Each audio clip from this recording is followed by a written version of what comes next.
Buenos días, hoy es jueves 21 de julio del año 2022. Transmitimos desde Cuenca, Patrimonio Cultural de la Humanidad.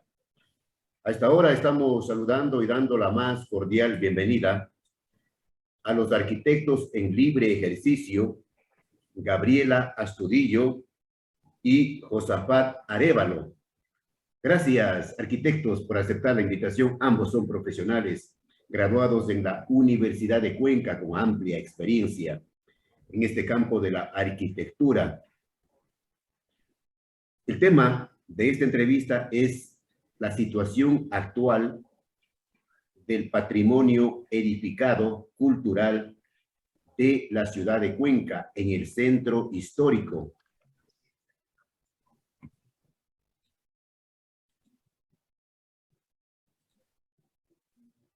Nos interesa conocer cuáles son los puntos de vista, las inquietudes que tienen ustedes y las sugerencias sobre el estado actual de la conservación de los inmuebles patrimoniales en el centro histórico de manera general y de manera particular la situación actual de los inmuebles en la zona emblemática del Barranco del Tomebamba. A ver si comenzamos con el arquitecto Arévalo. Adelante. Buenos días, ¿cómo está, don Jaime? Mucho gusto por estar aquí en esta ocasión invitado. Buenos días, Gaby.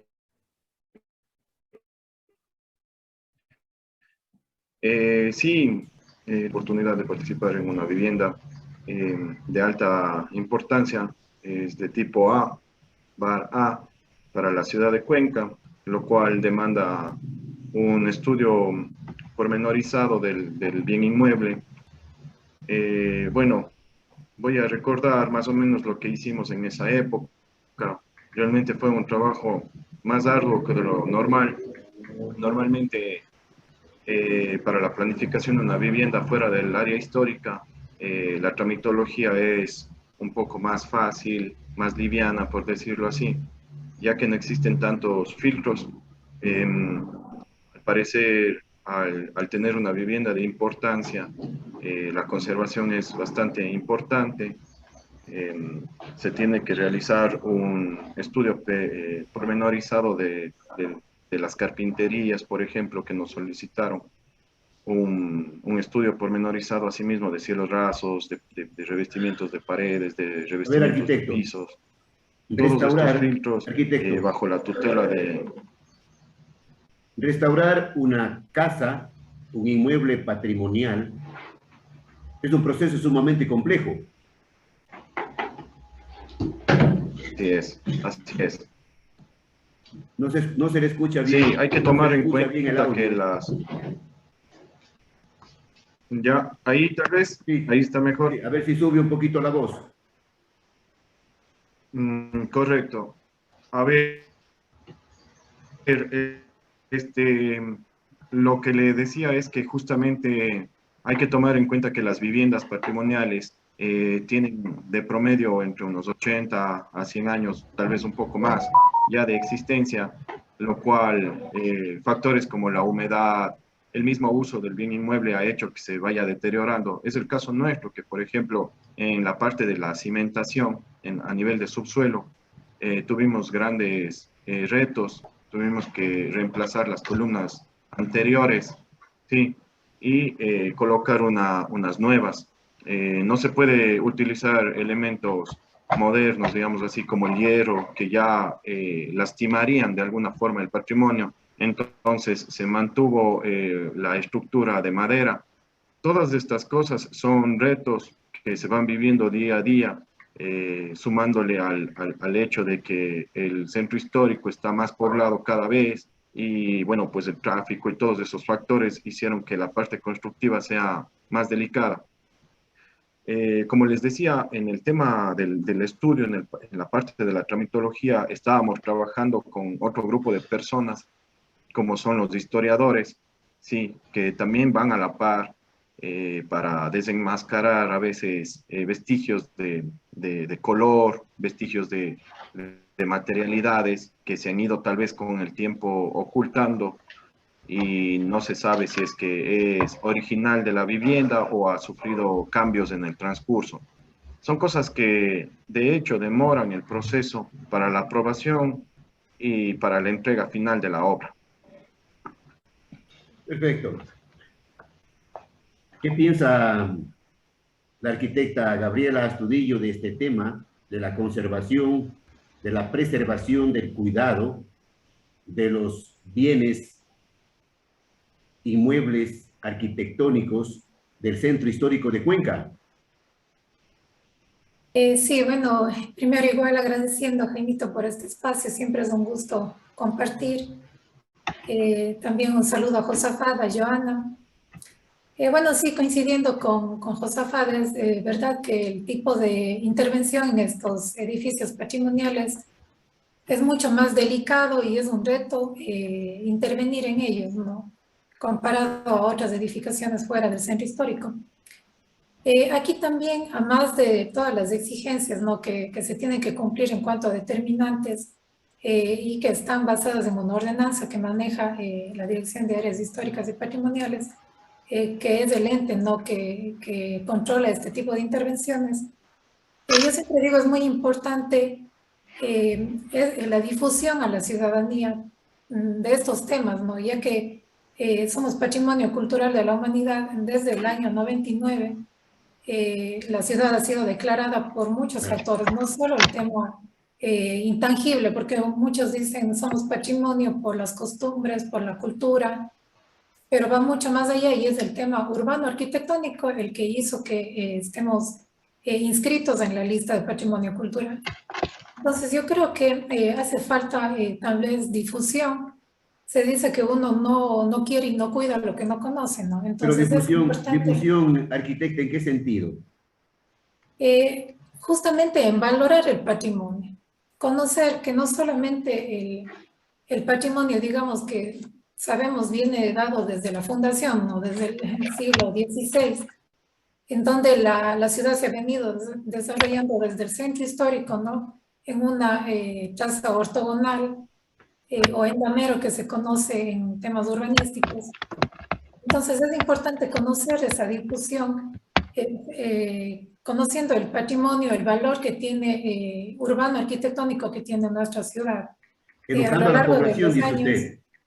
perdón. Educando a la población sobre la importancia de la conservación, de la preservación, del cuidado de los bienes patrimoniales, muebles e inmuebles, Así es, ¿por qué no tangibles e intangibles. plantearse, exactamente, por qué no plantearse, por ejemplo, esta difusión desde pequeños, que venga el tema del patrimonio desde la escuela, ¿no? Desde la educación y obviamente con el tiempo, no solo en la educación, digamos, sino también a la ciudadanía, a los propietarios de estos edificios. Yo me acuerdo cuando empecé a ejercer en el 2008, 2007, muchos propietarios tenían miedo a tener un inmueble patrimonial, se asustaban de que haya sido catalogado, cuando al contrario debe ser un orgullo tener un edificio Claro, patrimonial. pero arquitecto Arévalo, restaurar una casa patrimonial en el centro histórico de Cuenca es costoso. Sí, sí, sí, de hecho tiene un valor agregado, sí, por lo general, bueno, los dueños realmente invierten más dinero en el hecho de, como decía, el proceso de descubrir el material principal, el material original, y tratar de buscar nuevamente ese material. Al menos el reto que tuvimos en cuestión de madera nos costó bastante trabajo, bueno, y dinero, pues digamos así. Pero yo sí coincido con la arquitecta Gabriela en el hecho de que la preparación, por ejemplo, desde niños, sería muy importante para la ciudadanía, ya que, al menos hablando personalmente, desde que yo estudiaba en arquitectura, me enteré de que los edificios eran un rasgo francés antes que español, como siempre estamos, digamos, acostumbrados a saber.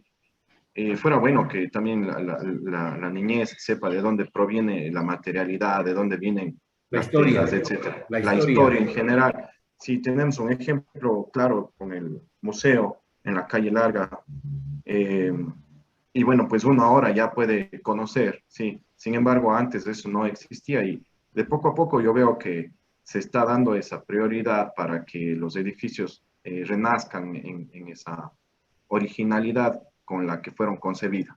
Usted está interviniendo actualmente una casa patrimonial, arquitecto. Sí, sí, sí. De ¿En hecho, en qué sector concretamente? bueno, es en el sector de la calle Larga. Ajá. En plena La calle calle Larga. Larga. En plena calle Larga y Luis Vivienda, Cordero. vivienda patrimonial que da al barranco. Correcto, sí, sí, sí. La vivienda tiene dos fachadas. Bueno, la de la calle Larga Y la posterior. y la posterior, que es icónica, digamos, aparece en revistas y todo lo demás. La vivienda es bastante pictórica. Ujú. Y la vivienda es de propiedad ¿de quién? Actualmente es de propiedad de la familia Saltos. Saltos. Saltos, ajá. Ya, perfecto. ¿Cuándo se inició la restauración de esta casa patrimonial? Estamos hablando del año 2016, desde que empezamos con el estudio de levantamiento arquitectónico. Ujú. Ya vamos 6 años. Ya son como 6 años. Así es, sí, sí, sí. Un Ya proceso bueno, largo. parálisis. Ha sido un proceso largo y claro, bueno, va dependiendo de las etapas también de financiamiento. Entonces, se han hecho parálisis, por supuesto. ¿Y la vivienda tiene cuántos años de vida aproximadamente? Ahorita ya estamos hablando que bordean los 95 años de existencia, sí. Y Sí, sí. se está respetando su construcción original y todos sus elementos. Por supuesto. Bueno, han habido algunas modificaciones alrededor de los años 90, sí, que como mencionaba a la fachada de la calle Larga, en esa crujía, la vivienda ha sido alterada y modificada, porque inicialmente era bastante humilde, bastante simple la casa. Perfecto. Arquitecta Astudillo, desde que la UNESCO le declaró a Cuenca en 1999, declaró al centro histórico concretamente de Cuenca Patrimonio Cultural de la Humanidad, 1999, allá en la ciudad de Marrakech, en Marruecos. Ha pasado mucho tiempo, ha pasado mucha agua bajo el puente. Si bien hay viviendas patrimoniales que se han restaurado, sean públicas o privadas, con grandes esfuerzos económicos, hay viviendas patrimoniales también que se han destruido como la vivienda que había en la calle Hermano Miguel, recuerde usted, arquitecta Astudillo, Hermano Miguel, entre la Sucre y la Presidente Córdoba, una vivienda patrimonial que decían los conocedores, una joya patrimonial. Los dueños vendieron la propiedad y lógicamente el nuevo propietario destruyó, tumbó en menos de lo que canta un gallo, y luego vino el proceso en el municipio de Cuenca, pusieron unos días el grito en el cielo, se lavaron las manos y ahí está. No ha cambiado absolutamente nada, solo ha quedado polvo y ceniza de la vivienda. ¿Cuál es su criterio sobre estas actuaciones? Bueno, sí, lamentablemente se ha dado, y no solo ese es el único caso, hay algunos casos que de la noche a la mañana han desaparecido, han sido demolidas. Incluso en algunos casos se dice que a veces se han provocado incluso incendios para perder esa edificación, como lo que decía inicialmente, ¿no? La gente tiene miedo a tener un inmueble patrimonial. Le abandonan Justamente, simplemente, no, le abandonan. exacto, Para que se justamente caiga. por ese temor, a veces, como les digo, provocan el tipo de accidentes como un incendio o demuelen de la noche a la mañana, no aparece la casa. Entonces, son muchos elementos que influyen en esta decisión que toman los propietarios. Lo que usted decía, la falta de dinero, porque obviamente intervenir en una edificación patrimonial es mucho más costosa. A veces es más fácil empezar de cero, ¿no? Con una obra nueva. En cambio, en la restauración y en la recuperación de una edificación patrimonial, en el camino surgen muchísimas cosas, como decía Josafat, de pronto raspando el enlucido de alguna pared se encuentra una pintura mural. En el estuco también hay falsos cielos rasos, por ejemplo, de madera, y se encuentran más arriba, por ejemplo, latón, que es de la época neoclásica. Entonces, como ya saben, se crea este temor, pero yo creo que es también la falta de información. Por eso insisto yo en la difusión, que es muy importante. Pero no se olvide Yo que me acuerdo, hay casos de arquitecta en que dice el propietario, tumbó la casa, me someto a una multa, por ahí caliento la mano y aquí no ha pasado absolutamente nada, gloria muchachos. claro, hay por ejemplo casas que incluso veo que han dejado solo la fachada y han tumbado toda la casa de atrás. Dicen que se cayó, que no fue, digamos, culpa del propietario. Como yo digo, a veces es provocado justamente por este temor. Yo me acuerdo que, bueno, ya ahorita creo que ha ido mejorando un poco el tema del reconocimiento patrimonial, de la intervención de profesionales. Como decía Josafat, no es solo la intervención de un arquitecto, intervienen historiadores, ingenieros medioambientales, ingenieros estructurales, Claro. hidrosanitarios, en fin. Arquitecto Arévalo, sobre este mismo tema, muchas viviendas, muchas casas, muchos inmuebles patrimoniales en el centro histórico dejaron solamente la fachada para aparentar, pero con la complicidad de las administraciones municipales de turno, destruyeron todo lo interior para hacer parqueaderos públicos, por ejemplo. Ahí están. Sí, bueno, desconozco realmente los casos que usted menciona, pero a simple vista parece que sí se opta por esa parte de fácil, digamos así, de eliminar la responsabilidad de tener una joya como es un patrimonial. Yo consideraría que el hecho de uno meterse en un proyecto de esta magnitud requiere paciencia, requiere bastante sapiencia al momento de reutilizar los materiales. Inclusive la gente, y desde ese punto de vista también parece que es una falta de trascendencia en el aprendizaje de las técnicas anteriores. Por ejemplo, el uso del empañete ya está desapareciendo últimamente. En pocas construcciones yo veo que se utiliza el empañete ¿Qué es como el es empañete, arquitecto? es un terminado final, podría decirse como un enlucido de pared, sí, pero a base de barro y de elementos naturales. Eh, Era difícil en conseguir gente que sepa utilizar este material y bueno, con toda la razón del mundo, los clientes se van de alguna forma decepcionando, digamos así, del proceso constructivo. Sí, hay que tener la mano de obra calificada y todo lo demás. Sí es un proceso que demanda un poquito de paciencia para que se pueda cumplir. Y al margen de eso, yo creería que ya cuando una vez se tiene terminado el producto, la vivienda restaurada y el bien inmueble patrimonial listo por entregar, es una satisfacción que tiene un valor agregado y de hecho la inversión vale la pena, ya que, o sea, le estamos dando por lo menos unos 50 años más de vida a la vivienda. Bueno, en todo caso, arquitecto, desde su punto de vista profesional, desde su experiencia, quisiéramos conocer cuál es su comentario sobre la situación actual de las casas patrimoniales en el barranco del Tomebamba. ¿Qué piensa usted?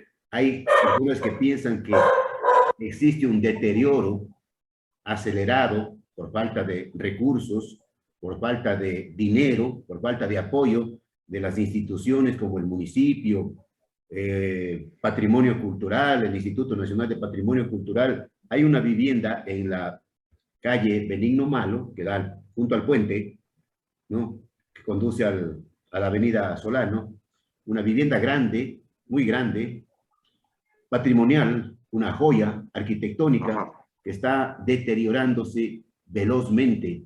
Y hemos preguntado y dicen que lamentablemente los dueños no tienen dinero para restaurar. Sí, sí, sí. De hecho, yo creería que es un tema álgido este factor económico y bueno, pues no le podría responsabilizar yo a las autoridades, pero sí creo que deberíamos hacer hincapié con programas mutuos, tal vez de financiamiento compartido, créditos. Realmente la disponibilidad de los dueños generalmente al comienzo es un ideal bastante grande, a veces son los ahorros de toda su vida, pero va decayendo con factores como estos, los que mencionamos, bueno, el tiempo de espera de que surja el proyecto como tal, y tal vez cada tropiezo, por llamarlo así, constructivo, ellos también van decayendo. Entonces yo creo que la parte municipal, la parte gubernamental sí juega un papel importante para viviendas, al menos de este carácter, que ya están completamente en decadencia, debería deterioradas. De hecho, existe ya un inventario de viviendas con un carácter emergente de actuación, pero sin embargo me parece que, bueno, el factor económico no está primando en estos casos. Hay una vivienda, arquitecto, que es muy conocida en la calle Larga frente al Salón Tres Estrellas, una vivienda de adobe que está también abandonada, está a punto de desplomarse.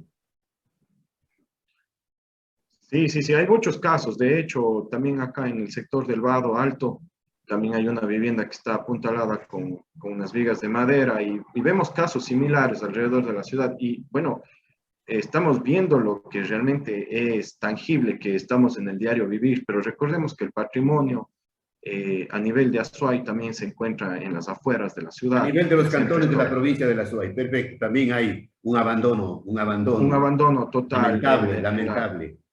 Claro, y son cosas. Arquitecta, para concluir con esta entrevista, gracias nuevamente por el tiempo, su opinión sobre el estado, la situación actual de las viviendas y la zona mismo del barranco del Tomebamba. Dice mucha gente que hay un gran descuido, no solamente de las casas, sino del embellecimiento de la zona, del cuidado, del mantenimiento, de la limpieza del sector. Así es. Bueno, aquí también hay que tomar en cuenta, bueno, por un lado, también un poco para analizar el tema del abandono. A veces también ha habido situaciones sobre la tenencia, ¿no?, de la edificación. Hay casas que son o pertenecen a varios herederos y como no se ponen de acuerdo, no llegan, no toman una decisión para saber qué se va a hacer con esa casa. Por otro lado, también está, y es algo muy importante, los usos de suelo que se dan en el centro histórico y sobre todo la presión urbana que ejerce el uso turístico que hay en la calle Larga. Todos sabemos que ahí tenemos usos compatibles con la vivienda, pero también hay usos incompatibles. Por ejemplo, los restaurantes, las cafeterías son compatibles con la vivienda, pero se ha hecho o se ha cambiado el uso de suelo ya a otros usos que no son compatibles en ese sector y provocan incluso hasta la delincuencia en algunas zonas claves de la calle Larga. Bien. Entonces es importante el uso de suelo y también el abandono como vivienda. El uso de vivienda ha ido generalizándose hacia las afueras de la ciudad, entonces ese es otro problema. En este caso, yo bueno, revisé un poco la propuesta del borrador del plan especial que se está ejecutando en este momento. He visto justo lo que comentaba Josefa de este tipo de financiamientos. Existen ya, hay programas de vivienda, hay programas de financiamiento en los bancos, en el BIES, alianzas con cooperaciones internacionales como la CAB, el BID, etc. Sí. Entonces yo creo que es también un poco difundir, insisto yo, en la difusión y en el conocimiento de la ciudadanía de que existen este tipo de financiamientos y también insistir en el tema de incentivos. Por ejemplo, incentivar a un propietario de una edificación que se le va a rebajar los impuestos, por ejemplo, en el predial o mejoras. También incentivos. Por ejemplo, yo tuve un caso particular de una edificación así mismo que tenía catalogación A en el segundo valor, digamos, en importancia. Y en la parte posterior prácticamente no se ve, desde la fachada no se ve la edificación. Entonces, ¿por qué no hacer que puedan tener de pronto un piso más en la parte de atrás a cambio de que empiecen a restaurar su edificación? Bien, Entonces yo creo que todo esto influye en el abandono como vivienda en el centro histórico. bien, perfecto. Gracias por sus puntos de vista. Es un tema que me pidieron que sea abordado para conocer qué piensan los profesionales de la arquitectura, ¿no? ¿Qué se debería hacer, lo que se ha hecho y lo que no se ha hecho? En todo caso, pues que las autoridades escuchen los criterios profesionales y actúen de la manera más conveniente para los intereses de Cuenca, patrimonio cultural de la humanidad. Gracias a los arquitectos Gabriela Astudillo y Josafat Arévalo, profesionales en libre ejercicio. Gracias. Desde siempre y hasta siempre. Muchas gracias. Gracias.